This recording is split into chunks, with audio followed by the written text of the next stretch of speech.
Então, Demétrio, você é do Centro Espírita Caminho da Redenção, lá da Mansão do Caminho. Você tem ideia de mais ou menos quantas pessoas se deslocaram de lá para estar aqui conosco na nossa Conferência Estadual Espírita? Eu quero inicialmente agradecer o convite de vocês e tenho sim, foram 40 pessoas. Um evento com 36 e mais 4 que totalizou 40 pessoas.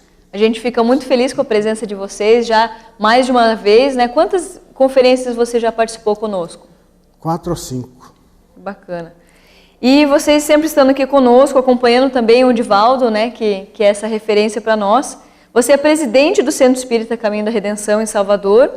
Poderia falar um pouco mais a respeito dessa experiência, desde quando que você está na presidência, quando vai terminar o seu mandato, as suas atribuições, contar um pouquinho da sua história. Pois não. Eu devo dizer que inicialmente uma grande satisfação, foi um grande desafio, presidir a Mansão do Caminho, o Centro Espírita Caminho da Redenção. Mas ao mesmo tempo é gratificante. Conjugando essas duas vertentes, eu digo que eu me sinto bastante feliz exercendo essa atividade. Eu assumi a presidência em 2013 e o meu mandato, já é o segundo, está previsto até para o ano. Bom, mas por que eu disse que foi um grande desafio? Porque eu sou o segundo presidente em 70 anos do Centro Espírita Caminho da Redenção. Já imaginou que é substituir o presidente Nilson de Souza Pereira, queridíssimo Nilson de Souza Pereira, que nós chamamos de tio Nilson, durante 65 anos aproximadamente? Não é? Uma grande responsabilidade. Não, é uma grande responsabilidade e um grande desafio, mas, de qualquer sorte, muito gratificante. E quais são suas principais atribuições no centro? Olha, no centro, nós temos aquelas atribuições legais, previstas no Estatuto, mas nós coordenamos as ações interdepartamentais, nós autorizamos, somos nós que autorizamos, assinamos cheques e autorizamos despesas da Mansão do Caminho, do Centro Espírita, melhor dizendo, da Mansão do Caminho. Nós convocamos reuniões da diretoria executiva, é a obrigação nossa. Nós também é quem definimos os chefes dos setores, de acordo, ouvindo os chefes do departamento, e que temos também como atividade demitir funcionários, né? Que não é muito agradável, né? Entre outras. Sim. E o Centro Espírita tem uma diversidade de atividades e funções. Em se falando do Caminho da Redenção, que tem o Divaldo várias vezes por ano presente nas diversas atividades, nas palestras, imaginamos que deve haver um acréscimo de cuidados e providências que envolvem a presidência diretamente. Como tudo isso é administrado? Nos dias que o Divaldo está presente, as atividades sofrem algum tipo de diferença? Olha, escuta só. O Divaldo e o tio Nilson, o Nilson de Souza Pereira, foram os fundadores do Centro Espírita Caminho da Redenção. E o tio Nilson, ele se anulou para que Divaldo crescesse. Exatamente isso. Então, Divaldo, na maioria das vezes, ele viajava sozinho. Tio Nilson ficando na retaguarda para fazer funcionar. E nós sempre, naturalmente, que a diretoria executiva é quem toma, de fato, imediatamente, as medidas que são necessárias. Mas, naqueles casos que são necessários, nós também consultamos Divaldo. A opinião dele é muito importante. A experiência que ele tem, a orientação que ele nos dá, é super importante. Dessa forma, quando ele viaja descansado. Porque sabe que na retaguarda tem pessoas que estão ali com um único objetivo. É o objetivo de fazer aquilo mesmo que o tio Nilson fazia, dele crescer. Tá? Porque nós somos voluntários. Aliás, toda a diretoria é composta por voluntários. E pessoas que já têm uma independência financeira, o que deixa muito mais sossegado. Né? E dessa forma nós vamos levando o barco. Então, quando o Divaldo está presente nas palestras, corre da mesma forma? Ou existe alguma preocupação, já que a presença dele vai estar lá, vão ter mais pessoas? Não existe uma preocupação maior? Não, de certa forma existe, mas já flui tão naturalmente que passa a ser despercebido. Entendi. E nós sabemos que existem alguns companheiros que residem na Mansão do Caminho. Você é um desses voluntários ou comparece ao centro em dias e horários específicos, como fazem outros voluntários do Movimento Espírita? Exatamente, existem residentes. Hoje temos cerca de 14 residentes. Mas no meu caso específico, eu não resido lá. Eu já estou aposentado e eu compareço diariamente. O nosso horário é das 7 às 17 horas. E durante 3 dias na semana, fico à noite para as reuniões, né? Doutrinárias e mediúnicas. Chego em casa por volta de 10h30 para 11 horas da noite.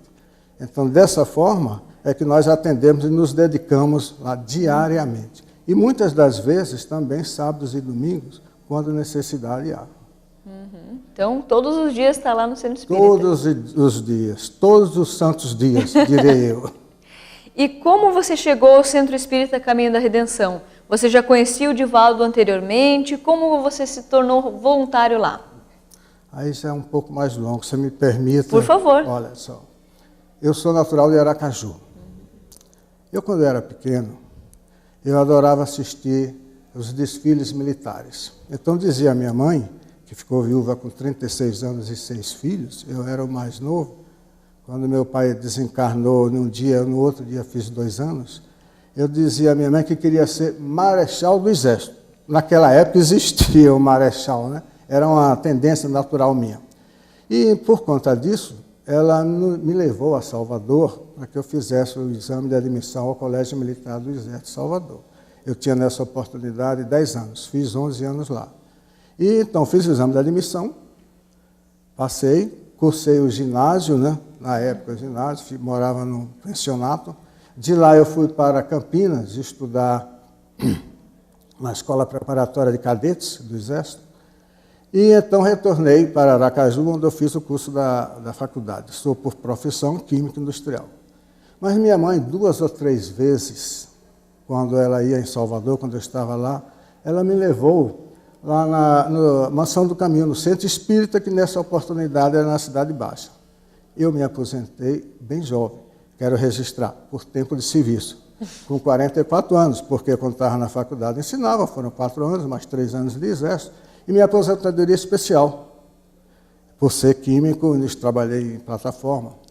E aí eu me aposentei cedo, minha esposa, que ainda trabalhava, era assistente social durante 2 anos, eu fiquei a imaginar o que é que eu vou fazer de minha vida. Foi aí então que aquela semente que ela plantou, falando de Divaldo, eu resolvi ser voluntário. Eu digo, eu vou para a Mansão do Caminho procurar um emprego, entre aspas.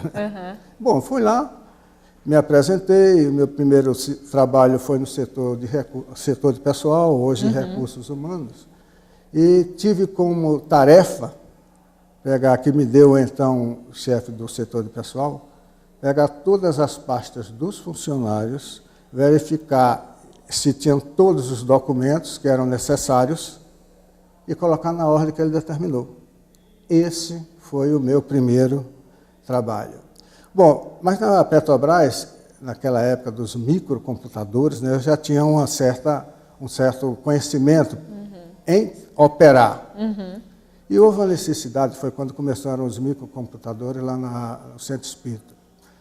Poucas pessoas conheciam. E houve necessidade de manutenção. Como é que você vai fazer? Tinha alguém que fazia manutenção, mas eu resolvi também, para poder discutir na mesma linguagem, fazer um curso de manutenção de computador. Pela manhã eu ficava na Mansão do Caminho, à tarde eu frequentava uma oficina, que era oficina e uma loja de venda. Fiz uma proposta ao proprietário, olha, eu trabalho aqui de graça para você, durante a tarde, em compensação você vai me ressarcir, eu aprendendo, me ensinando a montar, desmontar computador, porque naquela época não era tão fácil, né? Não. Hoje não, você troca uma placa, né? Naquela época não era assim. Então, eu associei Isso aí porque havia necessidade de que nós criássemos um setor de informática, hoje TI. E aí isso me ajudou muitíssimo lá, para que eu falasse a mesma língua, né? Sim. Bom, e daí então as coisas fluíram. Eu passei lá por quase todas as atividades. Eu criei o setor de compras, lá que não existia. Eu trabalhei na manutenção, trabalhei na construção de alguns edifícios por lá, da casa de parto, da biblioteca. E aí cheguei aonde cheguei. Uhum. Dessa forma é que eu consegui me doar, porque com 44 anos. Quantos anos já jovem, faz? Eu fui para lá em 96, fins de 95, 96. Eu precisava dar um destino, uma rota a correr. E aí foi aquela, como eu disse há pouco tempo, a responsável foi minha querida mãe. Aquela sementinha depois floresceu. Floresceu. Que legal. E levei minha esposa para lá quando ela se aposentou, está conosco lá até hoje. Também trabalha lá como voluntária. Trabalha, me acompanha. Que legal. E é uma grande força, eu vou te contar. Assim ajuda aí em conjunto. Exatamente. Legal. E além das atividades próprias do Centro Espírita, existe um envolvimento com as atividades da Mansão no Caminho? Por exemplo, a juventude espírita é constituída de jovens de famílias espíritas, acrescidas dos jovens que estudam ou têm famílias assistidas pela Mansão do Caminho? E a evangelização espírita também é feita em conjunto? Olha, a necessidade de fazer o esclarecimento. Confunde-se muito o Centro Espírita Caminho da Redenção com a Mansão do Caminho. A obra social do Centro Espírita do Caminho é que é a Mansão do Caminho. A pessoa jurídica é o Centro Espírita Caminho da Redenção. A Mansão do Caminho é a obra social, que envolve atividades de educação, de assistência social e de saúde. Então, quanto a essa parte doutrinária, qualquer um pode se candidatar de livre interesse, seja filhos de lá ou filhos de funcionários de lá. Porque nós temos muitos funcionários, porque na Mansão do Caminho não há nada que impeça qualquer religião. Qualquer religião, não existe essas barreiras, né, raça, cor, nada disso. Qualquer um pode ser funcionário da Mansão do Caminho. Curioso que a maior parte dos nossos funcionários são evangélicos. Então, essa questão da juventude ou evangelização infantil ser feita em conjunto existe também. É feita, qualquer jovem, qualquer criança pode participar. Qualquer jovem, qualquer criança pode, lá desejando, seja de família espírita, seja de filho de funcionários, ou não há nenhuma barreira. Totalmente livre. E vimos no site do Centro Espírita que a partir de janeiro deste ano, os atendimentos pessoais que precedem as reuniões doutrinárias da Mansão no Caminho, com o Juan Danilo e o Divaldo Franco, deverão passar previamente pelo atendimento fraterno, onde as pessoas serão selecionadas e encaminhadas para esse fim.